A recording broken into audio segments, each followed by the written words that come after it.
In this section, we will explore the procedure of setting up alerts for a particular site. Within MyAryaka portal, navigate to the Config tab located in the top navigation bar. Next, on the left-hand side of the navigation bar, locate the section labeled Alert Management and choose Alert Config by Site. In this section, you will find a list of all currently provisioned and configured sites. Here, it is possible to customize alerts for each site according to their specific requirements. Initially, each site will inherit either the default site policy or custom policy configurations. To proceed, click on a specific site for which you wish to configure one or more alerts. Upon selecting the site's notification page, you will see a display of default inherited alerts. Note that all currently inherited alerts, whether enabled or disabled, are displayed in gray and are in read-only mode for users. Various alert types are shown for site-specific and associated notifications, along with trigger threshold values that determine when alerts of specific types are triggered.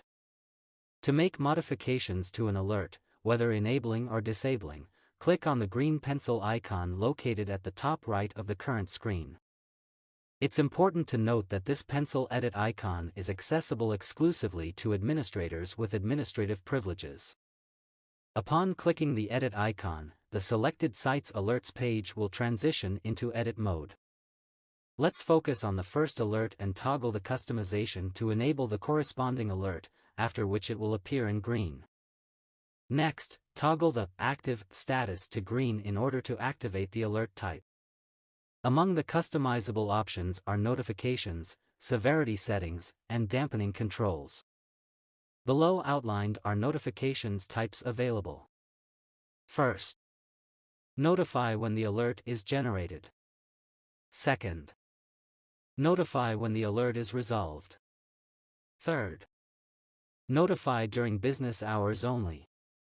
Regarding the third notification option mentioned above, an additional choice called Dampen is present. This choice reduces the frequency of notifications upon the activation of an alert. Additionally, it's possible to customize the trigger threshold values to define when an alert should be generated based on specific criteria. This can be accomplished by clicking the plus button situated on the right side of the current alert configuration section.